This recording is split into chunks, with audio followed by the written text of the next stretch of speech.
Concéntrate, pilas, dice Alice. Pilas. Dale cuando quieran, yo arranco nomás. Ok, ahí va. 1, 2, 3. Cut, let's go. Te faltaba hacer esto como hace siempre. Ya lo hice. Ahí va de nuevo. 1, 2, 3, cut, let's go. Hoy he tenido un día más de grabación con El Camino de la Voz, aquí con Laurita, Laura Morro y con Alicia. Espérate. Se cortó. ¿Se cortó? Volver a hacer, sí. Sí, se cortó. Cuando empezaste a hablar, se empezó a cortar, ¿verdad, Alice? Sí. Ok. Si se sigue cortando, no sé cómo vamos a hacer. No, vuelta. De todos modos, lo hacemos de vuelta. De que vamos a hacer el programa, lo vamos a hacer. No importa si nos quedamos aquí toda la noche, así es de que... Porque no tenemos tiempo, tenemos que grabar un montón. Claro, la próxima semana. Sí. Así es de que lo tenemos que grabar hoy. Tiene que quedar. Ok, bueno. 1, 2, 3, let's go. Cut. Hola, bienvenidos un día más de grabación El Camino de la Voz. Hoy con Laura Morro y con Alicia. ¿Cómo están, chicas? Muy bien. Gracias por invitarnos de nuevo aquí a tu canal. Me alegro. Sí, contentas de nuevo estar aquí invitadas al Andrus. Así que gracias. Muchísimas gracias. Bien, El Camino de la Voz hoy va a tocar un tema sobre el tema de Alicia. Voy a presentar ella porque no recuerdo el nombre que me dijo, ni con la situación ni la historia. Y yo voy a tocar el tema de la Llorona. Sobre la Llorona vamos a hablar. Y claro, tenemos a Laura, que es de México, mejor para que comente qué se dice, qué se habla en México, qué se sabe de la Llorona también, si conocen la parte de la historia antigua sobre la Llorona, qué piensa del origen, que si sea o no sea real. Y bueno, quiero que empecemos con Alicia y su historia. A ver, Alicia. Sí, Alicia va a empezar. ¿Te gustaría que vaya poniendo las imágenes o vas a introducir primero el tema? Hago primero la introducción, ¿ya? Ok. Sí, dale. Ahorita. Gracias, Andrus, por darme la batuta y comenzar. Por favor. Sí. Bueno, lo que hoy le traigo a ustedes, amigos del canal de Andrus y también a Laurita, porque también hay personas que ven el canal de Andrus y que también siguen a Laurita. Es un mito. ¿Es cierto? Sí, es un mito que yo no diría tanto que es un mito. Esto ocurre en Quito, en la capital de acá del Ecuador. Es la historia de un indígena que se llamaba Cantuña. Entonces es una historia muy interesante y lo más bonito de esta historia es que hay evidencia de que probablemente lo que se cuenta de él fue cierto. Entonces, ¿cómo transcurre esto? Bueno, esto transcurre en los años 1800. Cantuña era un indígena que lo contratan para que él edifique o ayude a la construcción de una catedral en Quito que se llama San Francisco. Es una de las catedrales más bonitas que hay en Quito. Entonces lo contratan a él para que él haga esta iglesia. Efectivamente, él acepta el trato y parece que contratan a este indígena tenían mucho apuro en que esta iglesia sea construida lo más pronto posible. Entonces buscaron personas responsables que pudieran hacerse cargo de esta mega construcción. Cantuña se ofrece y promete terminar la construcción de esta iglesia antes del tiempo estipulado, a una velocidad increíble. Bueno, ahí tenemos las imágenes, gracias Laurita. Esa es la catedral o una de las iglesias más bonitas que hay en Quito, se llama San Francisco. Entonces, este indígena comienza a trabajar y a construir esta iglesia. Pero ¿qué sucede? Que parece que el tiempo se le fue acortando. y él llegó a la conclusión de que no iba a poder terminarlo en el tiempo en que habían quedado hecho el contrato con los sacerdotes de aquella época. Entonces, ¿qué sucedió? Aquí viene lo fantástico de esta historia.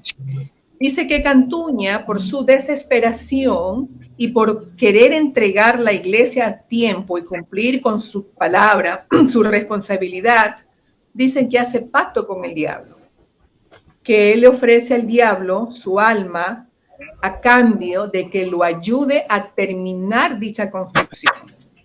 Entonces, obviamente, este ser acepta ese contrato y comienza a trabajar con todos sus demonios. Y comienza a trabajar, ahí vemos que es una construcción bastante grande, ¿verdad? Para la época. Entonces, efectivamente. Pero aquí viene el punto, que el diablo le dice, ok, yo te la voy a terminar en una noche. Voy a terminar lo que falta en una noche. Y cuando yo la termine, tú me das tu alma y te vienes conmigo.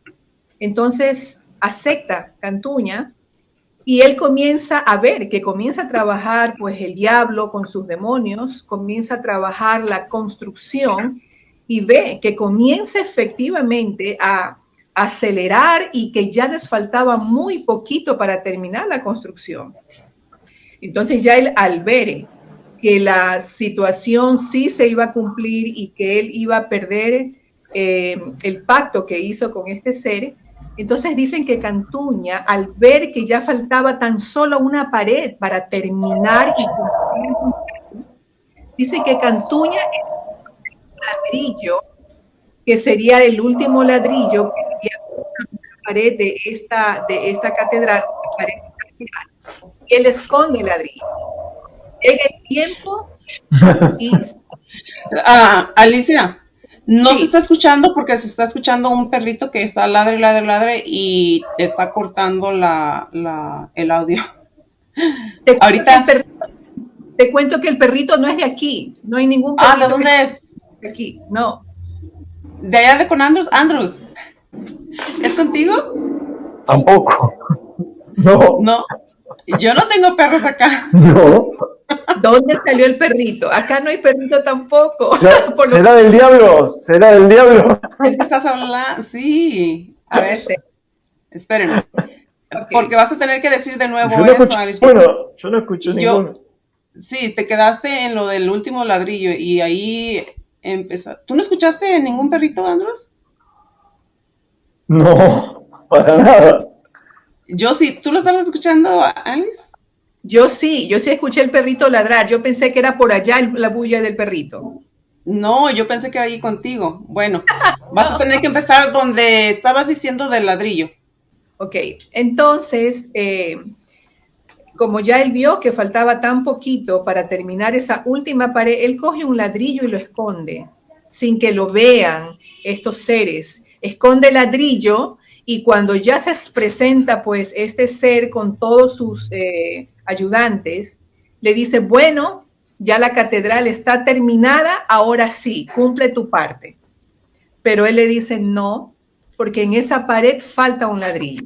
Por lo tanto, el pacto queda roto porque tú no cumpliste tu promesa. Y ahí, pues, al ver este ser que efectivamente faltaba un ladrillo en esa pared, pues tuvo que irse con todos sus ayudantes y desaparecer. ¿Qué es lo interesante de esta historia?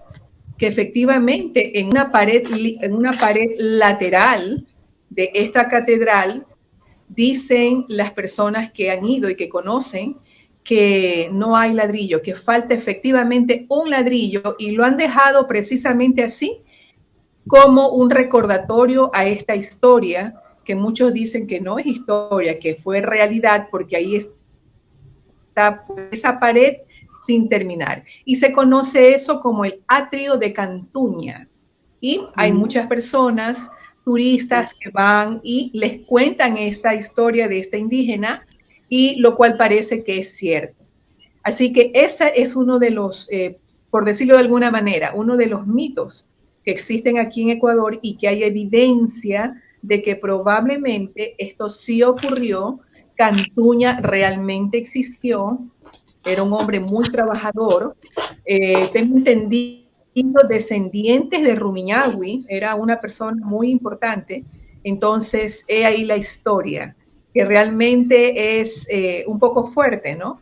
Especialmente para las personas creyentes. Imagínense una iglesia tan bonita hecha por seres no tan bonitos. esa bonita bueno, historia. Lo bonito de esta historia, ¿no? Sería que la viveza que fue mucho más que lo que era el diablo. Correcto. Lo venció el diablo. Así es. Fue muy astuto Sí, él. Claro, obviamente, muy astuto.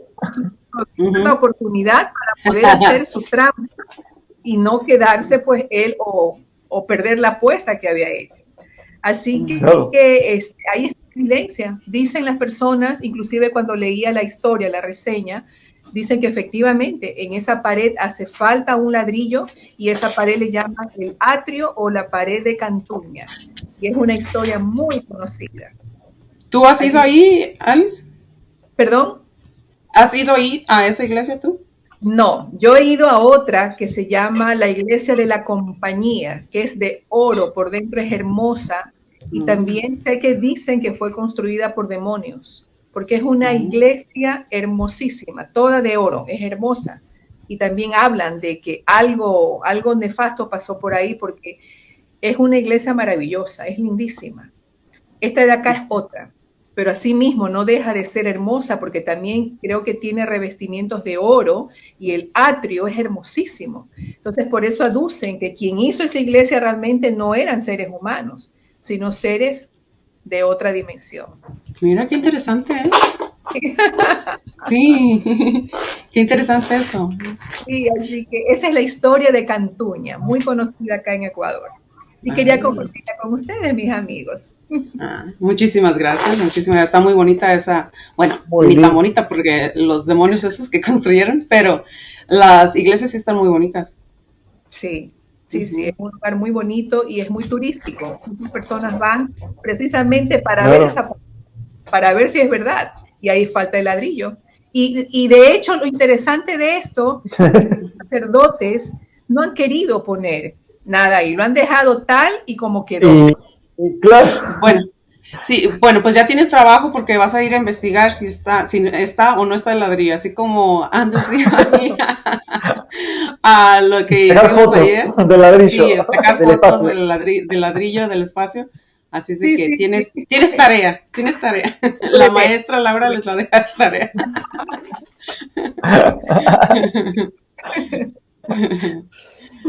Muy bien.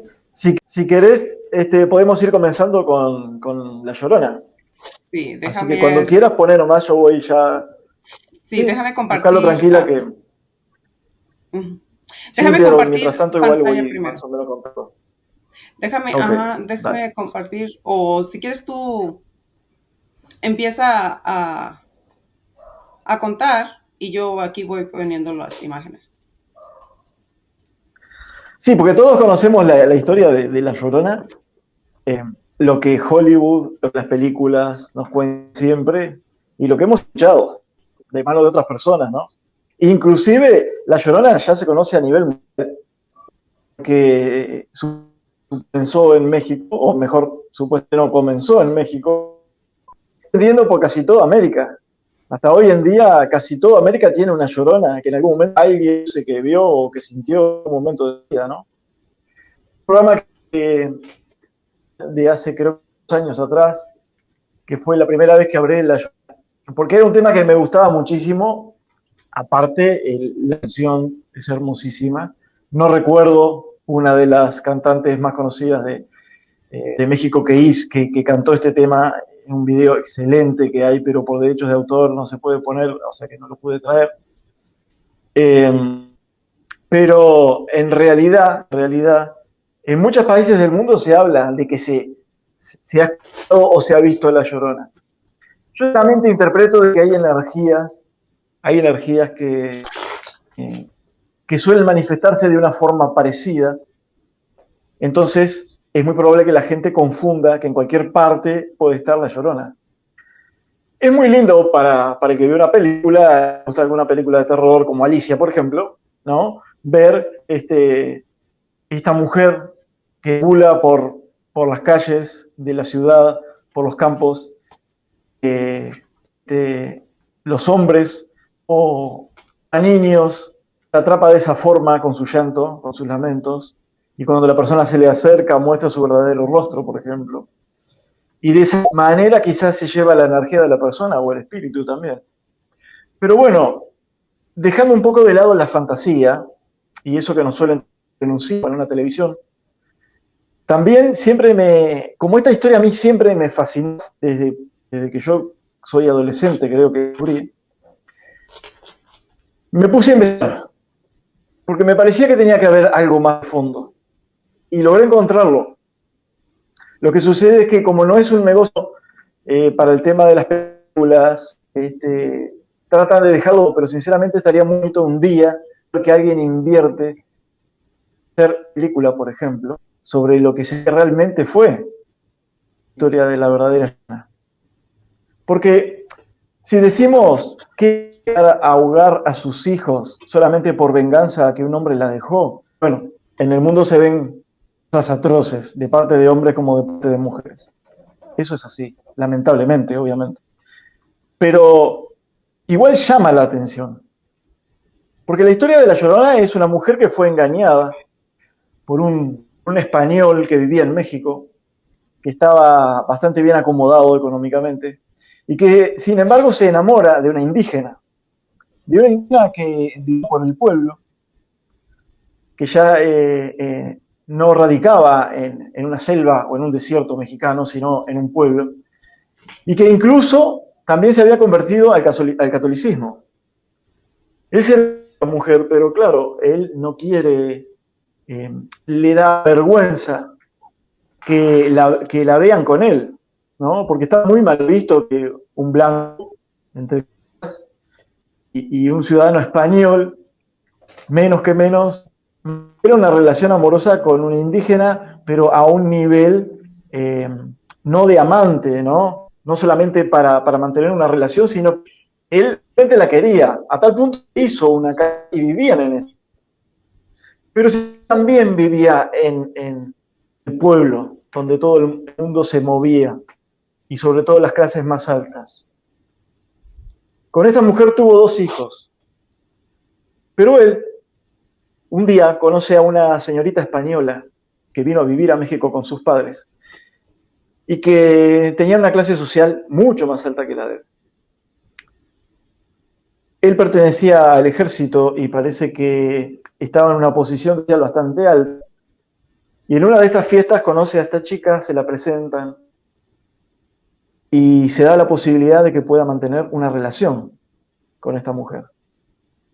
Su verdadero amor, que sería la indígena, se entera de esto también. Pero ella cayó y dejó que esto sucediera igual porque le parecía que que quizá ella no estaría a la altura de él tampoco. Y sufría internamente situaciones, como le pasaría a cualquiera, un engaño de este tipo, pero como tenía sus hijos, igual mantenía su casa, y ella también quería a este hombre, ¿no? La cuestión fue que llegó un momento en que él le dijo directamente que se iba a casar con esta mujer, con la española. Así que de esta manera deja y a sus 2 hijos y entabla esa relación ya matrimonial con esta señorita española y obviamente que viven juntos en el pueblo. Dicen que esta indígena se sentía tan dolida, tan afectada por la situación y le daba vergüenza que toda la gente supiera que la había abandonado, teniéndose inclusive por otra señorita, que dice que en un arrebato de odio, de rabia, toma a sus 2 hijos, los ahoga en un arroyo que hay cerca de la casa de ella. Lo que sucede es que después, tiempo, al no cortar la situación, también se ahoga ella misma en ese arroyo. Esta es la historia que conocemos todos. Esta es la historia que conocemos todos. Y que también poco se nombra en películas. Más bien muestra una mujer que se apodera de niños, que supuestamente los asesina o le roba las almas. Pero tampoco esta historia así. Esta se la conoce más verbalmente, pero no por película. Ahora bien, investigando, yo logré encontrar de que hubieron historiadores y se pusieron a estudiar a fondo esta situación.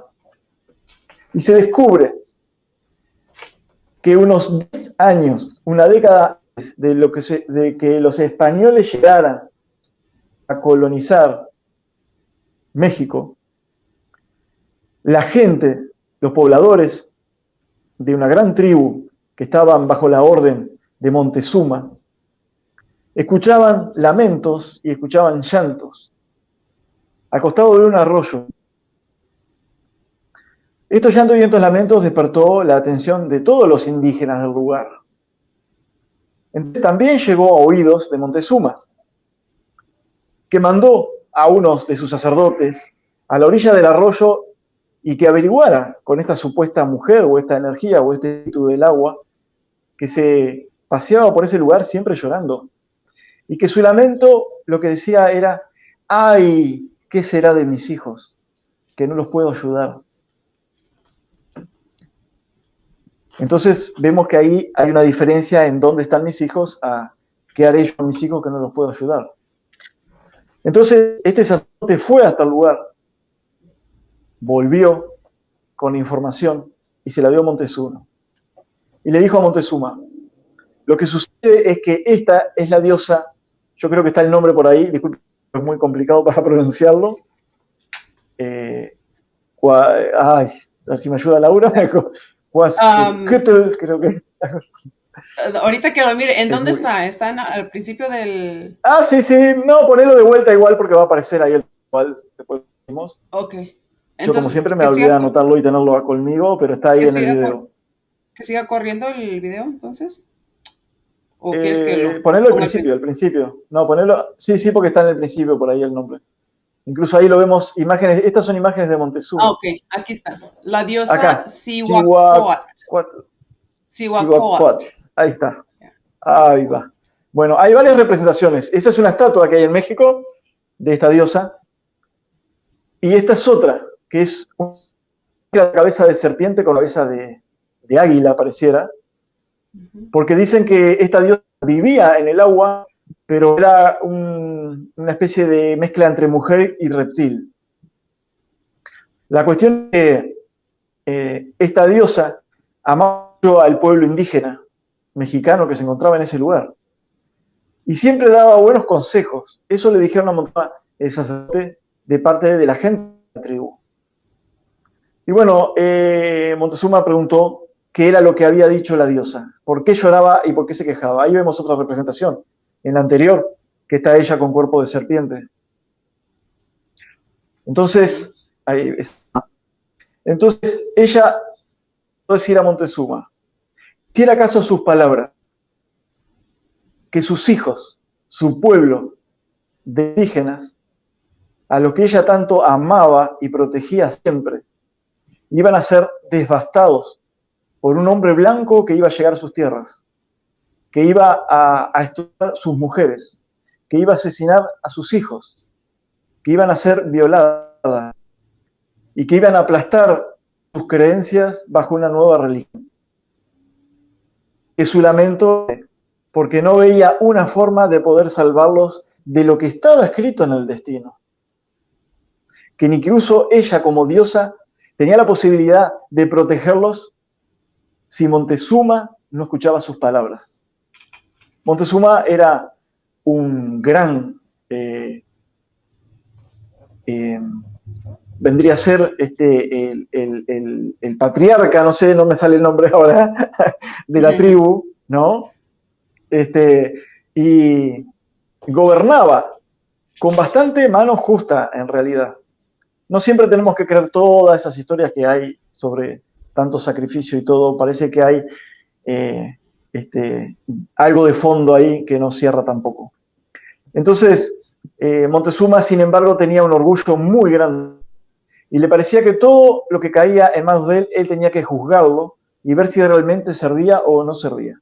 Así que lamentablemente descreyó de las palabras de esta diosa, y como pasaban los años y nadie aparecía, menos todavía creía. Sin embargo, la gente del pueblo decía que cada noche esta mujer deambulaba por las orillas del arroyo llorando, quejándose y siempre diciendo lo mismo. ¿Qué podré hacer yo por mis hijos? No podré hacer nada.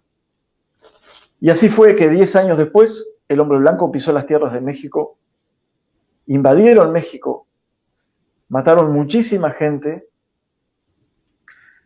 y Montezuma murió en 1520, 10 años después de la llegada del hombre blanco, en lo que sería el 1810. Y le quitaron la vida a su propia gente, lo lapidaron, totalmente enfurecidos,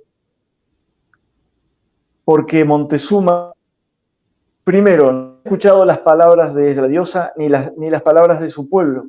Vio sacrificar, asesinar y violar a sus propios hijos y no levantó una sola mano, siempre apoyando al hombre blanco.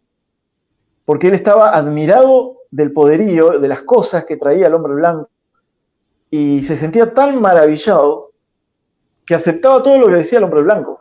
Así todo, sin embargo, luego el hombre blanco ya pensaba hacer algo con él. Pero bueno, las manos de sus propios indígenas fueron lo que lo terminaron llevando a la muerte.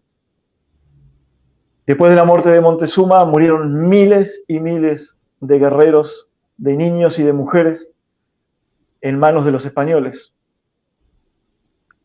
Y hasta el día de hoy dicen que se puede sentir el lamento de esta diosa que llora por el destino que sus hijos.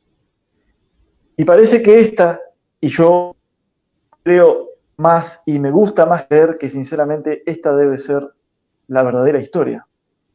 Es más, hay un sacerdote al que no recuerdo el nombre, que estuvo en esa época colonizando, ayudando a los colonizadores y evangelizando a la gente indígena, que logró encontrar documentos escritos que fueron traducidos por ayuda de indígenas que ya habían aprendido el español, en los que contaban esta historia 10 años antes de que el hombre blanco pisara el lugar. Y bueno, a partir de ahí es que después se fue transformando, como casi todos los mitos nacen de algo verdadero, pero fueron tratando, a veces es más cómodo llevarlo a una pantalla de otra manera, porque verdades no venden tanto como una mentira, entonces Sí. es así. Sí.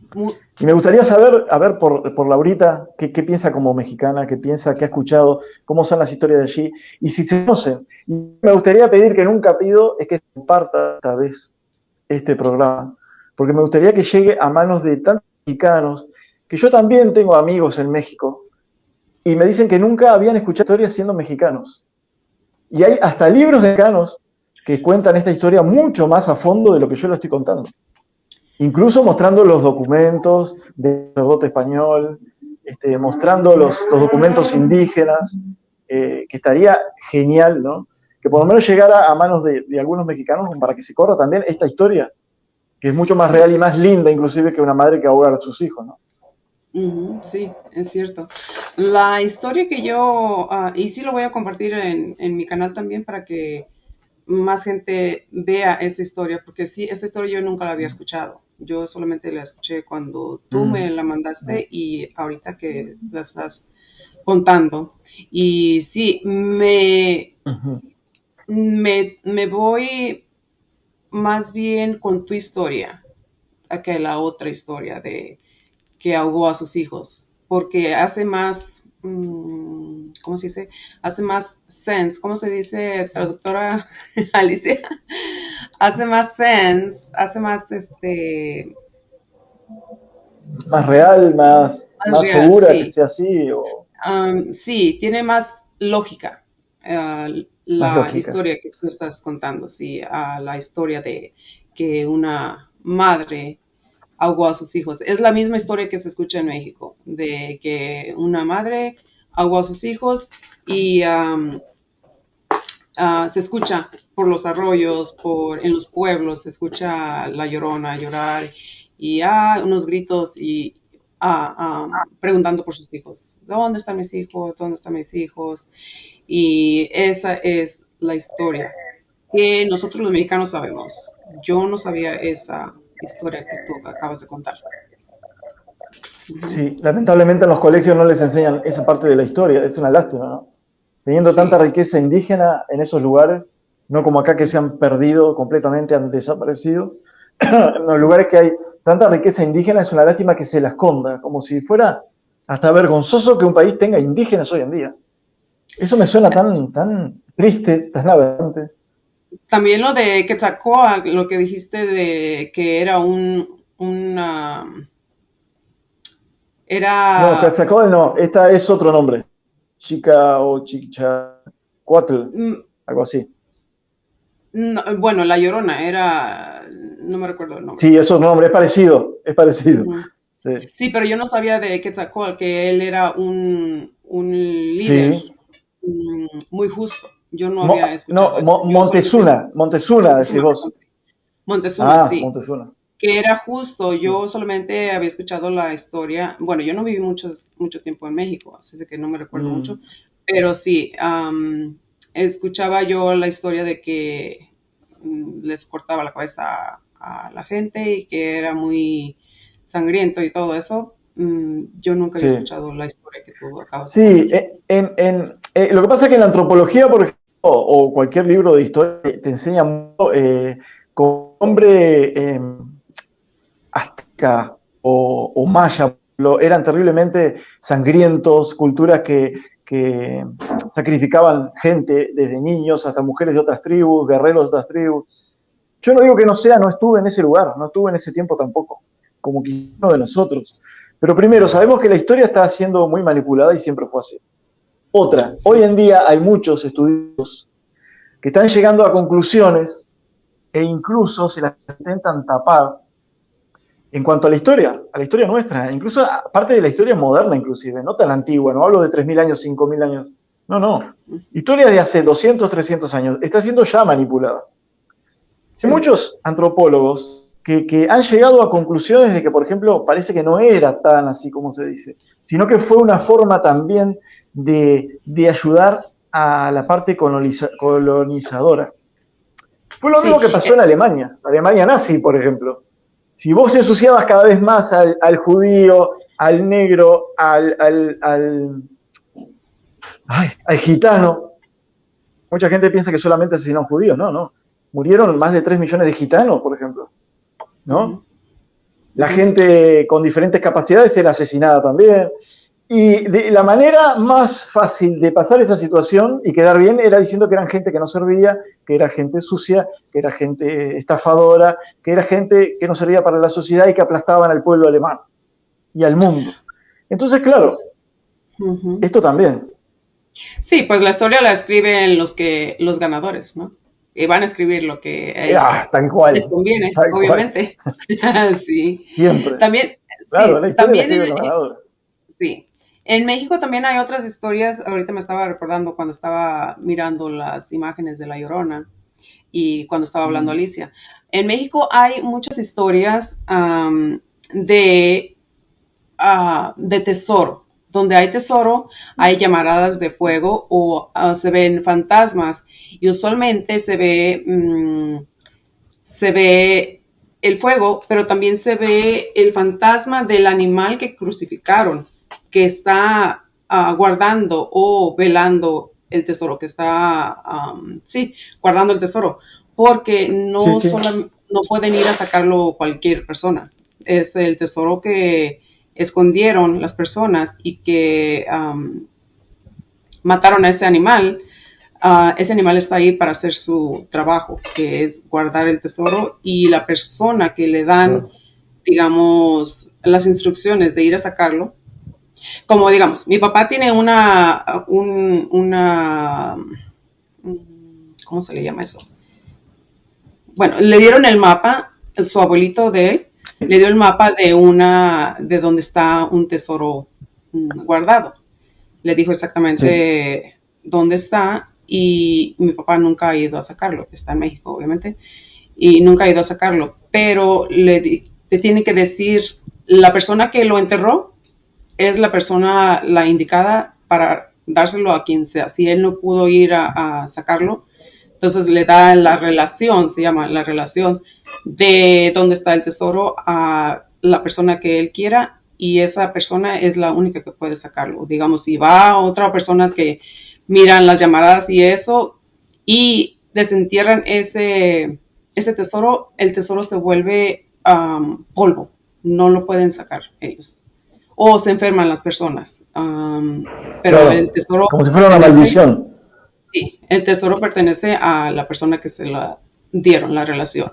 Ajá. Y sí, le estaba diciendo el abuelito de mi papá que ellos mataron un güey y ese güey, mi papá fue una vez cuando estaba acá, fue para México a querer buscar ese tesoro y sí fueron, tomaron fotos y en las fotos se miran un montón de orbs, ahorita que estamos hablando de los orbs, un montón de orbs y se mira como un buey, porque tiene los cuernos, se mira la cara de un buey ahí en uno de los orbes.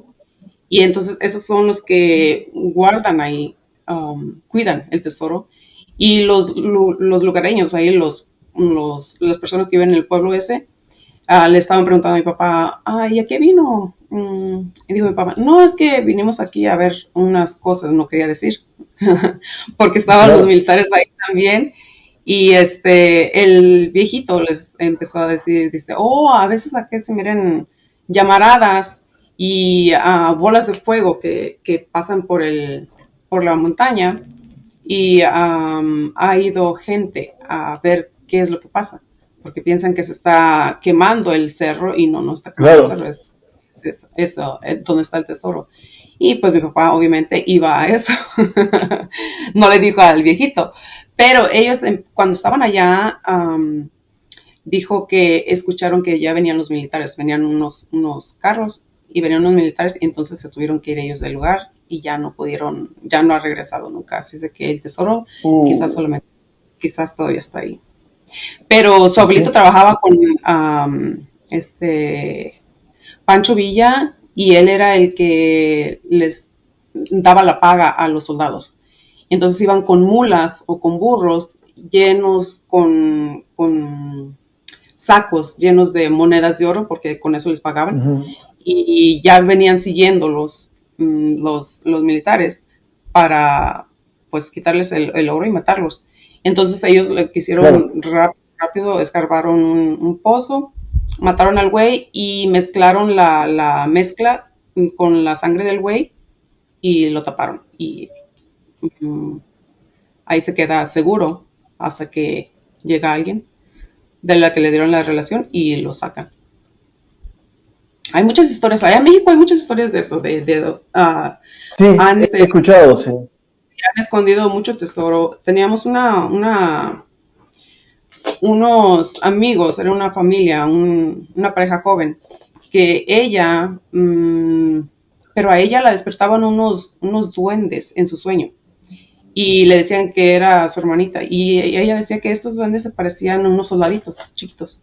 Unos soldaditos traían su cabina, su pistola, es el rifle, y traían su traje de soldaditos y le decían dónde había oro a ella. Una vez fuimos nosotros con ellos allá por un cerro por allá en México, pero ella sí se encontró dos como cántaros grandes llenos de oro